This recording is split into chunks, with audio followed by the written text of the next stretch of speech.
Hey guys, it's Anders. Blake. And Adam from TV's Workaholics and the podcast This Is Important and the Pleasure Is Ours. We'd like to invite you to treat your friends and loved ones right by gifting them something from Trojan, America's #1 condom brand. That's right. Trojan Bearskin Raw is America's thinnest latex condom, which helps you enjoy a more natural experience to feel it.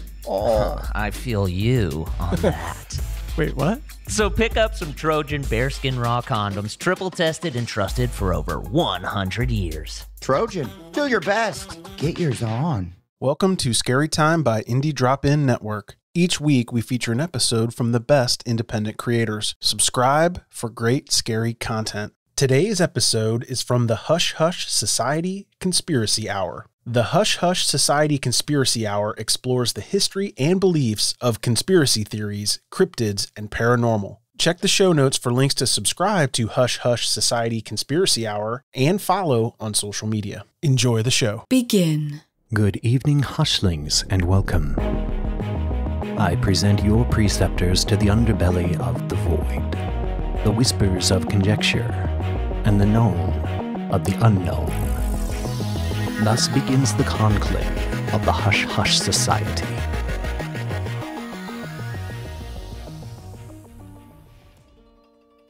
Here at the Hush Hush Society Conspiracy Hour, we try to take a light approach to our topics in an effort to deliver our listeners with top-notch theories mixed with humor when appropriate.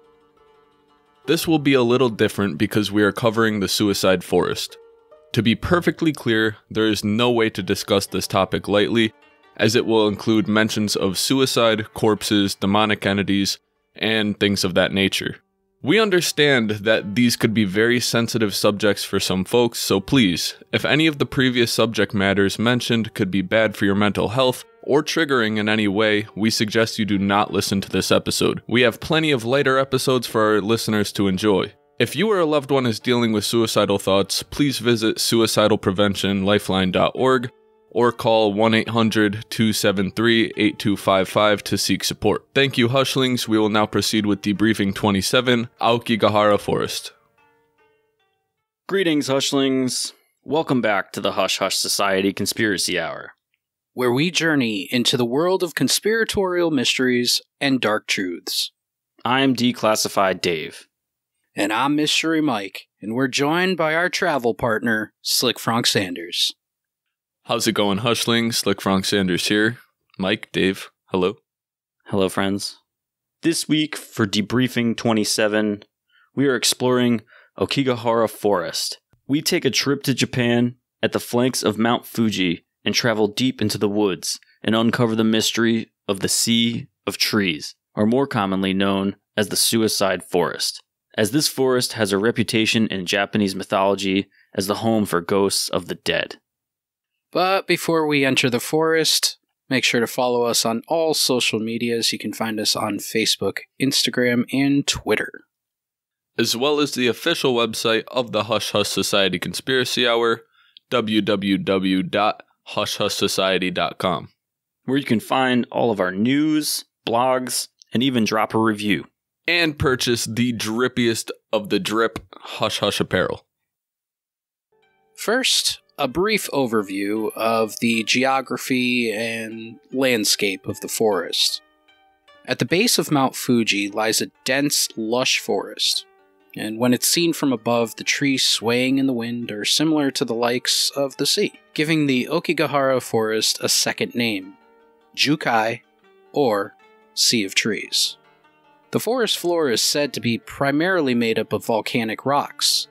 This landscape was formed as a result of a massive eruption from Mount Fuji in the year 864. The ground below Fuji is uneven and absolutely riddled with caves and caverns, as well as moss-covered roots which have grown onto most of the dried lava that once flowed there. Have you guys seen pictures of this forest, like with the moss on all the roots and the rocks and stuff? It's pretty stunning, honestly. There are designated trails of the forest that lead to several forest attractions, like the Narisara Ice Cave, which is frozen all year round, as well as the Fugaku Wind Cave and the Lakeside Bat Cave. Those sound like 3 really cool places. Hell yeah. That I would want to go. The wind cave? That sounds dope. I like the idea of that frozen cave, too. Frozen year-round, like... Strange. I didn't go in a cave recently. I've been in some caves, but I went in a mine recently on a tour. That's interesting. It was very interesting. I'm claustrophobic, so it made it a lot more fun, as all of our hushlings have known from my shit pipe story. My drainage pipe story. The volcanic soil of the Aokigahara has a very high iron content, which tends to interfere with GPS and cell phone signals frequently. This forest is unforgiving to say the least. It is very easy and common to get lost here. Daygoers and experienced hikers alike are strongly encouraged to stay on the trails. The forest is a very quiet place. The density of the foliage prevents wind from blowing throughout the area, and the lack of wildlife contributes to the silence as well. So is it just the canopy of the forest that can be seen from air that moves? Yeah, exactly. Yeah, it's very thick. I think Frank and I watched the same documentary. It was like a quick half-hour little Vice documentary. Yeah, Frank and I watched one that is on YouTube, and it follows this... He's almost like a forest ranger, but he's also there to watch out for people that are attempting suicide in the forest. I think I have seen that. Yeah, and maybe are kind of reaching out or having second thoughts about it, so he kind of goes out there and he monitors the situation. But as he's walking through the forest in the film, you don't hear anything. You don't hear birds, you don't hear cracking of wood, like if you were in a living, live forest. It's like atypical for a forest, yeah. Mm-hmm. It's very odd, and it's kind of unsettling throughout the entire documentary, and it kind of gives a very uneasy feel. There are some people who enter the forest with the intention of not coming out. Signs and messages are displayed abundantly at the forest entrances, reminding visitors that their life is precious and to think of their families. At the bottom of the signs is the phone number for a suicide hotline. Those signs are strewn about throughout the forest, especially when you get to like certain offshoots off the pathway. In a weird, morbid way, it's kind of become an attraction to foreigners and also people of Japan alike. You'll see like school field trips to the forest. Nature trip. Yeah, they're doing exactly that, nature walks. But the kids, they'll take selfies with the signs, and it's just very, very weird. It's almost become second nature to the Japanese. Japan's suicide rates are some of the highest that you'll see in the world. Aokigahara has gained notoriety as a popular spot to take your own life in the region to people around the world, giving the Aokigahara another nickname, the Suicide Forest. Some pretty heavy stuff. The Aokigahara Forest has a dark past and present alike. In 1988, there were about 30 publicly reported suicides. The suicide rate gradually increases from this point. There were 78 suicide reports in 2002 and 105 in 2003. It is said that over 200 people attempted suicide in the forest in 2010. Wow, those are staggering numbers. And they jump so dramatically. In that documentary following the forest ranger, he had said over his time of patrolling the forest that he had come across, he said, at least 100 bodies. I mean, it's not just a peaceful place. One thing that I found intriguing about this forest is a lot of the idea of suicide and taking your life in that forest comes from some book that came out in the 60s. That book in particular, forgive me, I'm going to butcher the pronunciation of it. It's called Nami no To, which is translated to Tower of Waves. And like Mike said, it was a book written in the 60s.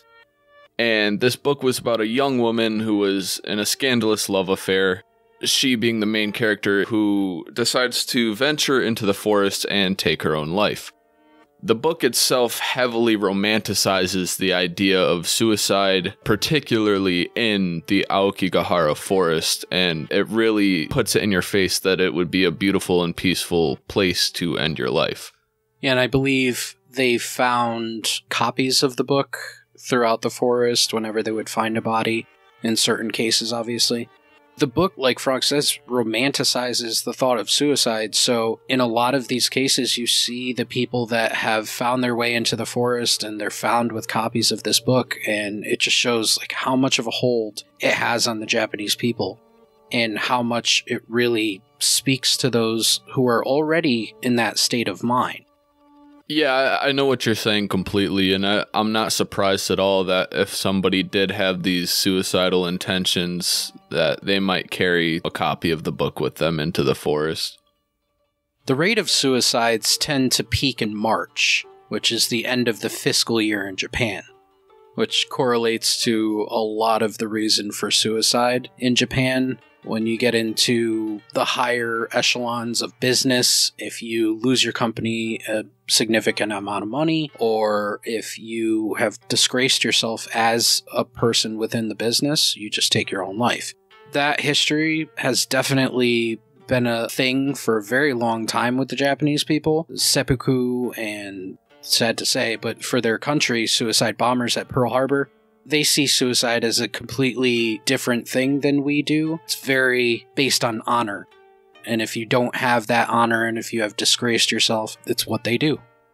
Their culture seems to go about suicide a little bit differently, like you're saying. But with seppuku and the kamikaze type strategy, I feel like that's a little bit different from what's going on here in particular. I don't know, I just can't help but feel like the more recent suicides, more so in the past century, they're just so much more frequent. It's not in the sake of war necessarily, it's more so because of societal struggles instead of disgracing your family. Like you said, disgracing yourself or letting yourself down. If you dare to traverse deep into the forest, it's likely that you will find many thick threads, colored ribbons, or ropes that are intertwined through the forest. I wonder why March. It's the end of the fiscal year. A lot of financial struggle. Oh, so it's the same as us, so it's just tax season. Yeah. Or, in our case, winter, seasonal depression. It's winter there, too. It's winter in Japan. Yeah, but winter in Japan is beautiful, as opposed to winter in They get the snow? Northeast. They get snow? It's true, but their snow's beautiful. It's still cold, Their landscape Michael. is better. Okay, fine. They have a nicer woods. Almost every person who wants to commit suicide here takes a bundle of thread or ribbon with them. They tie it to a tree at the edge of the forest and gradually unwind it as they trudge deeper into the woods. I mean, how much string are they bringing with them, though? All of it. Good All of spool. it. A good spool. Think about bundles of yarn. Yeah. There's a lot of yarn in a bundle. Yeah, you can go pretty far, I guess. This is done as a preventative measure to not get lost in case the person changes their mind. Along the maze of stretched ribbons and threads, it isn't uncommon to find various items scattered among the ground and the trees. Things like backpacks, cell phones, clothing, or shoes. See, now that's the freakiest part, man. Imagine just your intentions are just to go hiking. You didn't know about the forest at all. Think about being on vacation. You don't know the signage or anything like that, or the language. Imagine just being like, oh, this is a place where everybody's going. Yeah. You go, or you stumble upon a body. Wonderful little blonde French family, and they're just freaking out. That's why they so heavily recommend that you stay on the trails. And I know I said in particular at the edge of the forest, but more so these lines of tape or thread, they'll start from the edge of a pronounced trail. Or like a beaten trailhead path, yeah. And honestly, if you've got a pretty good bundle of ribbon or rope and you stretch it all the way off of the trail as far as it'll go, odds are you're in deep enough to where you would probably get lost without it. Like you guys have seen in pictures, the forest is just, there's no sense of direction. In every picture I've seen, there was no distinguishable tree. Like you mentioned earlier, Dave, all the trees look the same. All the foliage looks the same. The ground is uneven. It's very disorienting. It's important that these people that might be having second thoughts, bring that in with them, because even just a couple 100 yards and you try to turn around, you might be lost for good. Even if you're just a few 100 yards from the trail. So if you're talking about just like normal like sewing thread, you can get up to 200 to 600 yards. Imagine going 600 yards into the woods and then just letting go of that thread. Yeah, you're gone. Yeah. Especially with how dense the forest is, you can easily get lost. There's many different points throughout the paths that have a barrier, a chain up or some sort of gate, and on the sign it says, prohibited, don't go past this point, whatever it may be. And those are the points really where people veer off the path and go about their business. Like you said, Dave, it is very eerie to see the things that these people have left behind, because in a way, when you start to find these things throughout the forest and you're kind of following, even if there isn't a guideline, if you're just following the trail of somebody's life, and at the end of that trail, it is very possible that they've taken their life. It's a scary thought, like you said, to just be walking through the forest and come across someone's body. It's gotta be tough, a gift and a curse, because here at the base of Mount Fuji, you have one of the most beautiful forests to walk in or hike in or picnic in with your family, but you go there knowing that you very well might find the breadcrumb trail of the last few hours of somebody's life that could potentially lead to a body. So it's like, that's got to be rough. Like, you really want to go to this beautiful place, but people might be held back in the fear that, they might run into a corpse. While hanging tends to be the most common method of suicide in the forest, there are many cases of drug overdoses and self-induced poisonings as well. Although every year abundances of bodies are discovered, not every victim will be found. It would be absolutely impossible. The vegetation is too thick and the forest is simply just too large. So in that documentary, they did come across a body that had been there for a long time. So this kind of ties in with them not being able to find everyone that goes into the forest to commit suicide, unfortunately. It's a really interesting documentary. If you can find it, it's on YouTube. It's about 20 minutes long, but it's very interesting. With the search in mind, it doesn't mean that efforts aren't made. Every year, there are annual searches held to look for new bodies. The search parties are comprised of law enforcement, forest workers, and volunteers. In the event that a body is found, forest workers are responsible for removing it. It is said that the bodies that are discovered are taken to a small building near the forest edge by, as Mike explained, the forest workers. The bodies are kept here until they are collected by the loved ones or properly identified. In many cases, the workers will stay overnight with the corpses. Dude, the job got worse. Yeah, so fun fact about that. I read that these forest workers, a lot of them will actually, they won't only stay overnight in the building with the bodies, but some of them will sleep in the same room as these corpses overnight. Now, they're not just throwing them into body drawers like you would see at a morgue. They actually have bunk rooms where they will lay these bodies on a mattress and they kind of store them like that. And these forest workers, they report that if they're kind of just in the same building staying overnight and they're not in the same room, they will hear, things like violent screams and other sort of paranormal activity, things bashing against the walls. And these workers found that if they stay in the same room and sleep in the same room, that kind of activity doesn't happen. Kind of like restless souls or restless spirits. Yeah. There is a movie, and I know it's talking about pop culture here, but there's a horror movie, kind of goes into the forest, and obviously there's entities involved and ghosts and whatnot, and the story is very interesting. But it's called The Forest, and just like Frank described, there is a part where somebody goes to identify a body, and they are brought into this weird bunk room, and somebody is right there. And she explains, yes, that they stay with them until the body is identified or until they can go home or be properly buried. It brings up the Japanese culture of respect and honor, and even a person who has taken their own life is treated with respect and treated the way that a human should be. That's it. No, yeah, that's a good point. They're not just doing it for nonsense sake. There's a purpose. Now, how many people exactly have come to take their own lives in the Aokigahara Forest is unknown. Not only are there certainly bodies that go undiscovered, as we've mentioned, but local authorities have intentionally hidden the precise amount of suicide victims from journalists and the public alike. It's believed that this was done in order to not quote-unquote advertise the forest in the name of suicide. The fact is that Aokigahara Forest has become widely known all over the world thanks to the internet and the douchebag Logan Paul, who filmed a dead body in the forest, and also, as we mentioned, many horror films. The flow of tourists has increased in the area of Mount Fuji in recent years, as has the suicide rate. I never really liked the Paul brothers, but after hearing about that stunt, I believe it happened a few years ago now. After hearing about that stunt, I'm not all for cancel culture, but if you really wanted to cancel somebody, he should have been canceled a long time ago, especially when that happened. I'm not aware of that. They found a body and filmed it and put it online? Yeah, Logan Paul went to the suicide forest, and he actually found a body, and he filmed it.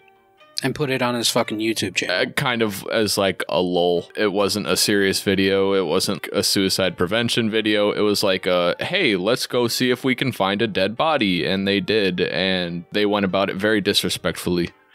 Yeah, like I said, I'm not for cancel culture in any way, but that dude should have lost everything at that point. Shame on you, YouTube. Yeah. Yeah. Yeah, for real. So we're wondering why or what draws so many people to this forest. It can't just be the serenity of it. There's got to be something else. Are there that many people that have the same common thought that, like, this is the place? Or is something drawing them there? There's many stories and tales of ghosts of suicide victims that reside in the Aokigahara and restless souls that are doomed to roam the forest for eternity for their wrongdoing. Sounds like woods I would not want to... Imagine hiking there at night. No. That's another part of it, is that they have to empty the forest out by the time the sun goes down. So these forest rangers and these forest workers, they go out and pretty much guide people out of the park when dusk starts to come in. Yeah, I wonder if that's just for the sole purpose of preventing people from getting lost and preventing more suicides, or because they know that there might be more to the forest, particularly at night. Well, individuals who survived attempts of suicide speak of a demonic force that called them there. See, I knew it. Something else. Some say they felt compelled, while others claim they felt dragged into the woods. Not physically, but mentally.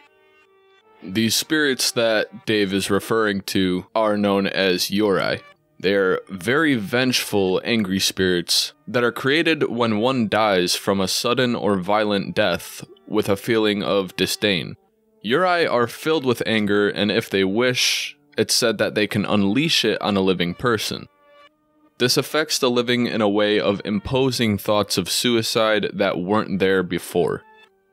That is incredibly terrifying, really. Yeah, that's creepy. Especially if you're just going out to explore the forest, not going there with that thought in mind, but just going to walk the forest, and then all of a sudden you get into the confines of those trees and everything kind of looking the same, and that quietness, the stillness that's in the forest, and then all of a sudden you have this weird thought, this thought you would never have had before, to just go and maybe it's easier just to end your life there.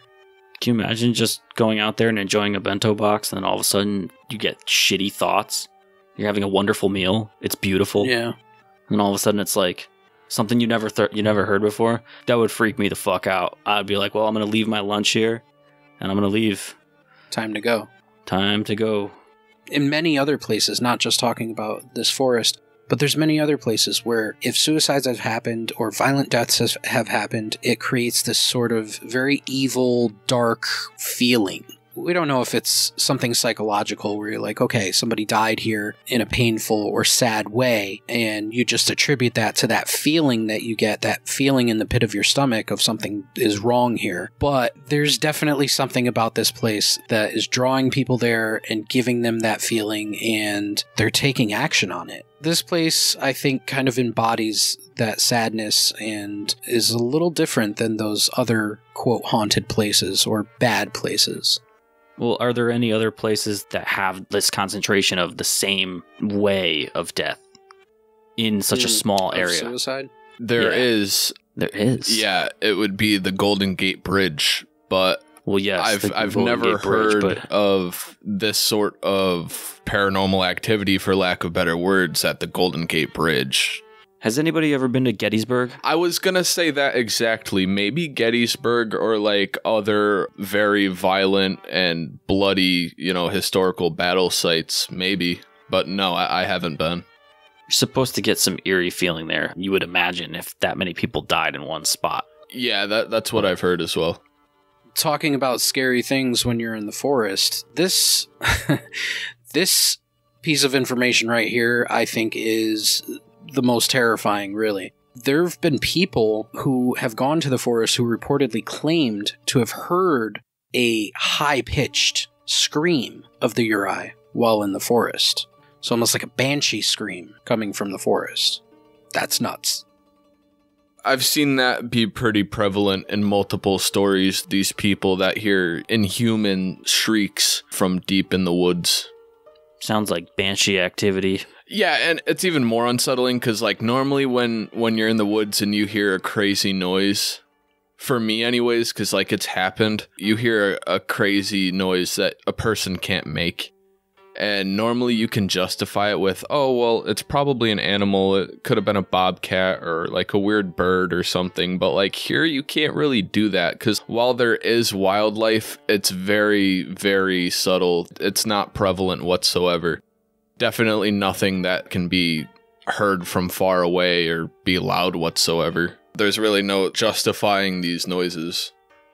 As a side note, if you are not familiar with Japanese lore, especially when it comes to Japanese demons or Japanese entities, they are some of the scariest lore that I've read about in pretty much any country. I think they definitely take the cake when it comes to terrifying stories. If you know anything about the history of Japan or any of that lore, this forest definitely adds to that. Just to elaborate on what you were saying, Mike, with the mythological lure, the Suicide Forest is allegedly home to a mythological Japanese bird demon called the Tengu. There's definitely a lot of that lore surrounding the Mount Fuji itself as well as the basin forest that surrounds it. Sounds like we got a cryptid on our hands. I would definitely love to tackle a Japanese cryptid in the future. That'd be great. Oh, absolutely. We should make it a point in the near future. I am so down with that idea. We'll make it happen. Hushlings, we will return after these brief messages.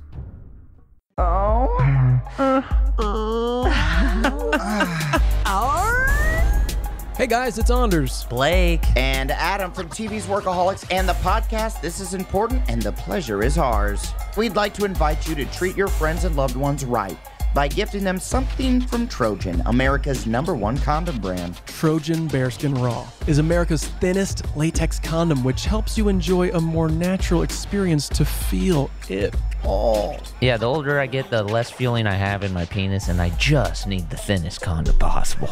You have less feeling Yeah, it's slipping. because you jerk off with sandpaper? Yeah, it's just getting numb down there.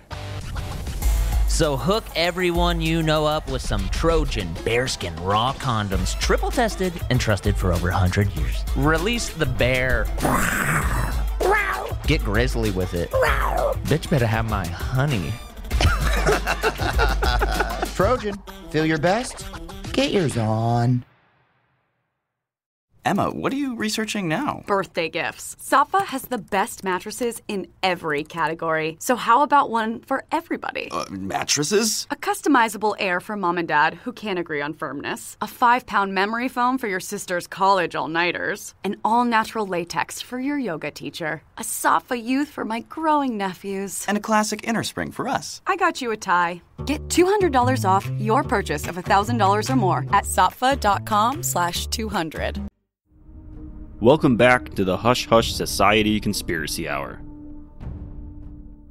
Now, as we said, this high-pitched, banshee-ish inhuman sound that people have claimed to hear, one man that had experienced this was actually a writer for Japan Times, and he described hearing a shriek while being deep in the forest, and he went to investigate where he thought the scream would have come from or came from, and what he found was pretty disturbing. He found a decaying body. See, that's the reason why you don't investigate. Never. You just hear it and you go. Yep. You go the opposite direction, man. For real. Rule number one. And it happens a lot in movies, obviously, that drives the movie. But I always imagine, like, one movie. Somebody's going to make a movie one day where somebody's out in the woods and they hear a shriek, and instead of investigating, they say, fuck that. They walk out of the woods and they get in their car and drive away and roll credits. And the movie ends at Denny's. They're enjoying a meal or something like that. They got out, yeah. Yeah, they're texting their buddies like, shit, I heard this crazy stuff in the forest and I left. The next hour and a half is just their regular 2 days of life. Yeah. Just them at work. Yeah, it's just boring. There's also an instance of a woman who hiked deep into the forest and unknowingly got lost after someone or something had cut the tape she was using to track her path. She luckily survived and made it out, but how her tape was cut was a mystery. She suspects it was the Yurei with the intentions of trapping her in the forest. Probably in reality, it was some asshole. Or caught on a tree or something. Yeah, there's jerks everywhere. It was Logan Paul. Douchebag. My question, though, is why she had a tape line to begin with. Was she just hiking and marking a way to not get lost, or did she have some sort of thought going into that forest? Well, if she did have some sort of thought, it's a good thing she had the tape, I suppose. Well, she got out, so she was trying to find her way out. So I would imagine that was probably preventative. Realistically, even if it got caught on a tree, if something or somebody did happen to cut the tape, realistically, the other half of it that she was on the side of that was cut, you could probably see if you're following it back. I mean, it's only going to be a couple inches. Kiyomiya Fukai, a Buddhist monk, went to the suicide forest to build an altar in an attempt to diminish the presence of the Yurei. He was interviewed by the New Zealand Herald and was quoted as saying, "These spirits are calling people here to kill themselves. The spirits of people who have committed suicide before." See, that's weird. Yeah, in the movie The Forest that we keep referring to, and I wanted to bring this up earlier, that sense of luring somebody to their death, to their suicide, that the Yurei have, it's more than just a thought, allegedly. It can go as far as a magnetism to a certain point. So there's a scene in that movie where a girl lost in the forest is intending on killing herself, and she's walking and she's walking and she's walking, and all of a sudden she gets to the spot where she's going to commit suicide, and it just kind of clicks. She looks at it and she knows that's it. She was being lured to that specific location, and the movie depicted that intentionally because allegedly that's really how it goes. That's really how some people who have attempted suicide admitted how it felt. They go into the forest either with the intentions or the intentions are drawn upon them. And once they kind of have this thought in their head, they just kind of start walking, but walking intentionally somewhere that they don't necessarily know where they're going, but it's very bizarre. Shout out to the monk who is trying to kind of cease that presence of the Yurei. Well, he knows something. I would say anybody that's spiritual would obviously attribute that to some sort of spirit or bad feeling. So him doing kind of a smudging of the forest, at least somebody's doing something, right? Exactly. There are some legends that relate the Yurei and the forest to a custom of ubusute. This was the ancient practice of abandoning weak or inconvenient family members such as old-aged men and women during stressful times like famines or droughts. So, dropping your family off into the woods, the weakest ones, and just leaving them there to die. Peacing. That's savage. The Aokigahara was a frequent location for this practice, and some believe that these people were incarnated into Yurei due to their long and painful deaths of starvation, dehydration, and exposure to the cold, especially when you're dropped off by your family. With no shoes. Exactly. No shoes, no food, no water. Like, I could see how that could create a pretty vengeful spirit. But are there just caravans of people dropping their families off? Probably. I wonder, because if you think about feudal Japan or Japan in the past, it boils down to villages. And it's kind of that way today. But if you look at villages, did villagers and people of that land, did they look at it and point out the older people in the village and do it in like a mass exodus? Or did they do it one at a time or two at a time? It's kind of along the lines of what you said, Dave. Like, was there a mass drop-off almost? Picking out 15 people that are over the age of 60 or something and just saying, this is for the betterment of the village and this is for us to survive and so that the younger people can have a better life. Well, then that would create some seriously pissed off spiritual realms, I would imagine. Yeah. Unless it was understood. There's also that whole, like we've been talking about, the whole honor thing and honoring your family and even going to the great lengths of killing yourself to make sure that your family wasn't dishonored. But what if you can't control the fact of your spirit being vengeful because you suffered in death? That is a big part of it. Because the conscious mind is gone. And honor would be part of the conscious mind. There is the thought, it's just like a ghost that turns into a poltergeist is a mixture of time that ghost has been there, and anger. Looking at the forest, how many of those inhabitants, how many of those spirits have been there for a very, very long time, and over the time have become almost like a poltergeist and turning into these Uri. It's like you said, your mind is gone, but the spirit is still there, and spirit mixed with time, which mixed with bad feelings, creates chaos. Esotericists, psychics, and other mediums believe that everything in this place is saturated with evil energy. It permeates everything around, the trees, the grass, even the flowers. With that in mind, you cannot bring anything from here to your home.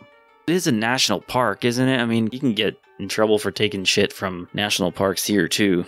Do they have the same laws, though, when it comes to parks? And I don't know. It's like taking something from a place that's got supposed bad energy. I mean, why would you do that anyway? It's like, oh, this branch looks beautiful. I'm going to take this little sliver of moss. Yeah, no.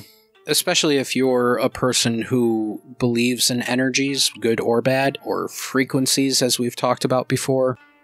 So this place could have a really bad frequency or a really bad feeling to it. Like we said, that gets into everything. So you look at a flower and you say, oh, that's beautiful. I just came to the forest to pick these flowers and they're gorgeous. And then you take them out and you bring that energy into your home. That's incredibly dangerous, especially if you're local, because, and I'm sure they've learned to not bring any of that stuff into their homes.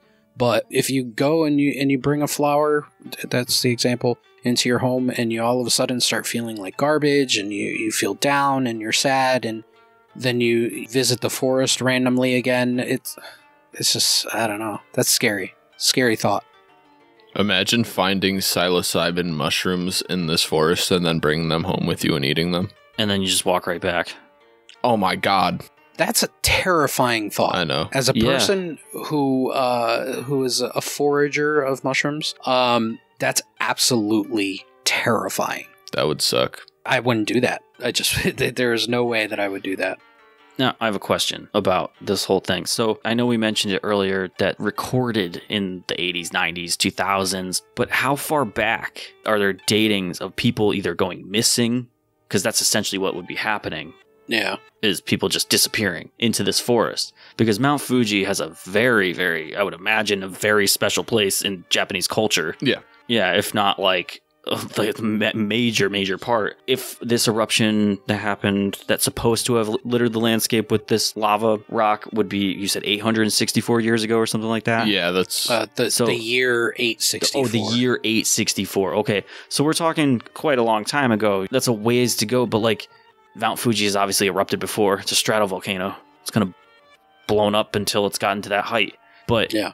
How long has this forest had what is known as magnetic anomalies? I would imagine that would happen in rocks that higher iron content. But the magnetic anomalies in Aokigahara Forest, there's a theory that because of the anomalies, that people here are actually, like we've been saying, compelled to lose their minds and ultimately, unfortunately, commit suicide.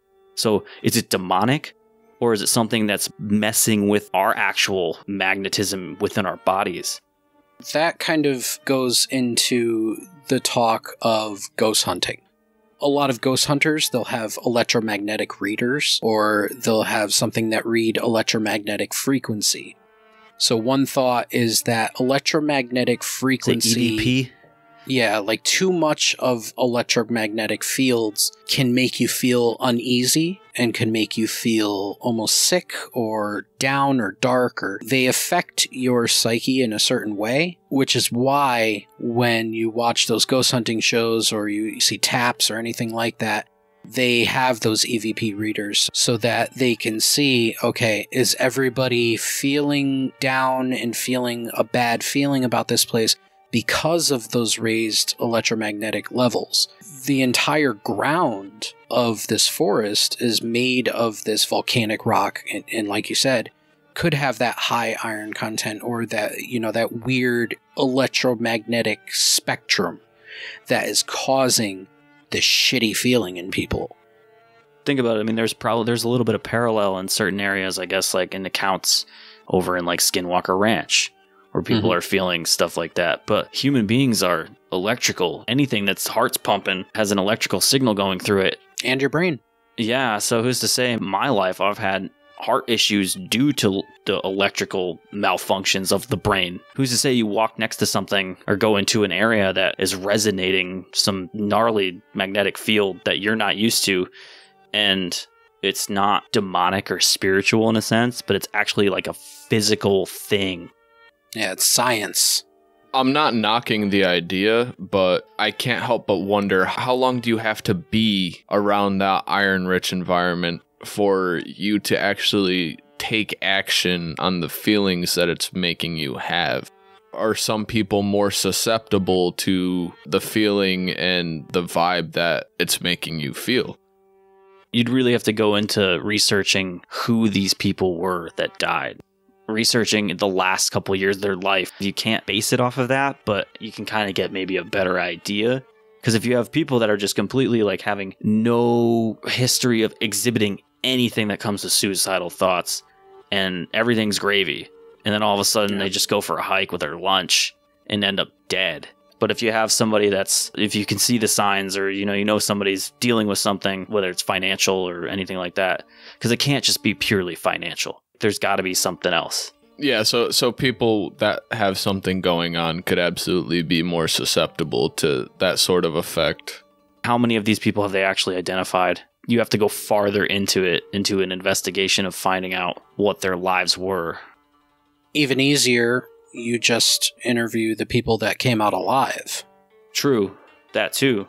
Look into the people that went there in the first place and then said, you know what, I'm not doing this. That also brings up something very important in this episode, especially if you have made it past the disclaimer and you can deal with the subject matter. There are people that don't have those signs. There are people that are not depressed. There are people that smile and laugh and love their family and love their kids, and they seem like the happiest people on earth that have all their shit together, and they're just deeply, deeply somewhere in their head unhappy. Those are the scary ones, especially if it's a family member or a friend.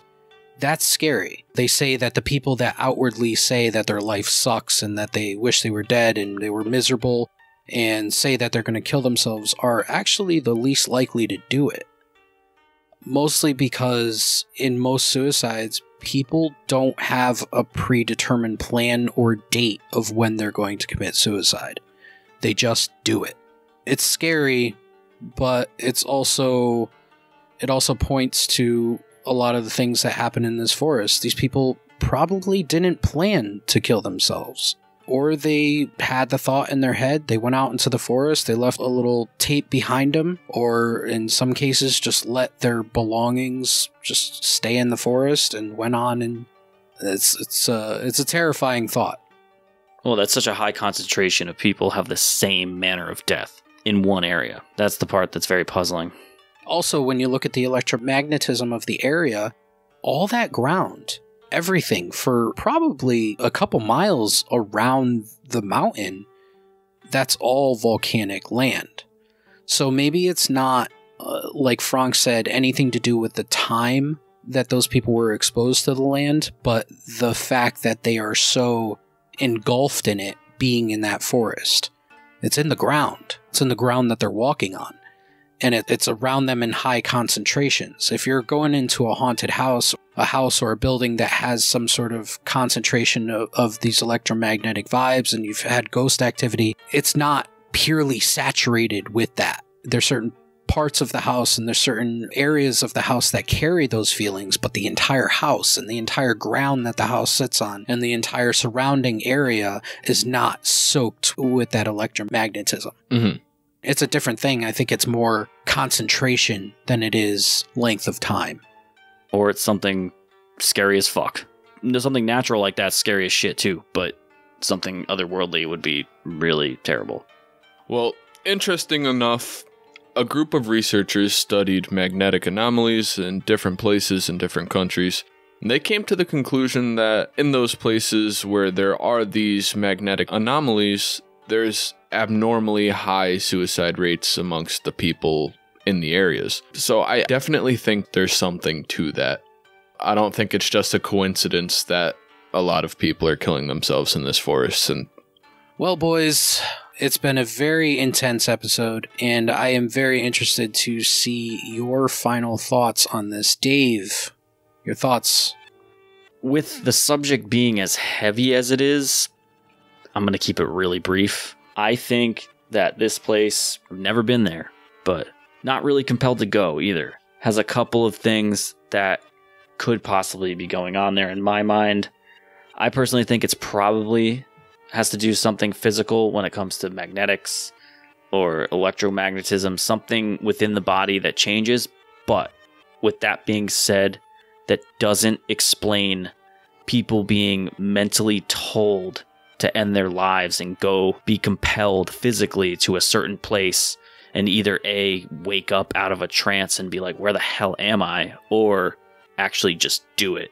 That and us mentioning it's the spirits of other spirits who have committed suicide means there's some strange, compelling, evil force that's cyclical. And that scares the shit out of me. All in all, I think that there's something very strange going on here. And it could be one of those two things. I don't think it's just serenity.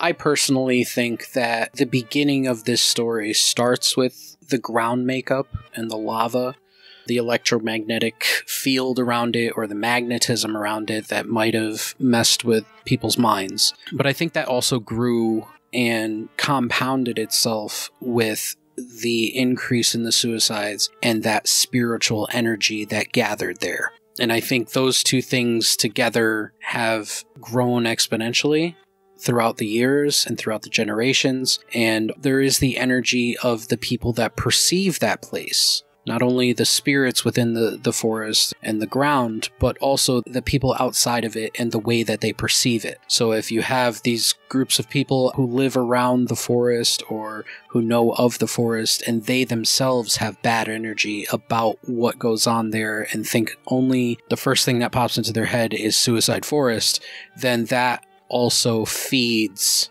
the energy of the place. So it's like a collective thought. Yeah, I think that's really true of a lot of things. Like, collective thinking is something that's kind of dismissed with a lot of people, and a lot of people don't even realize that it's a thing, but it's provable.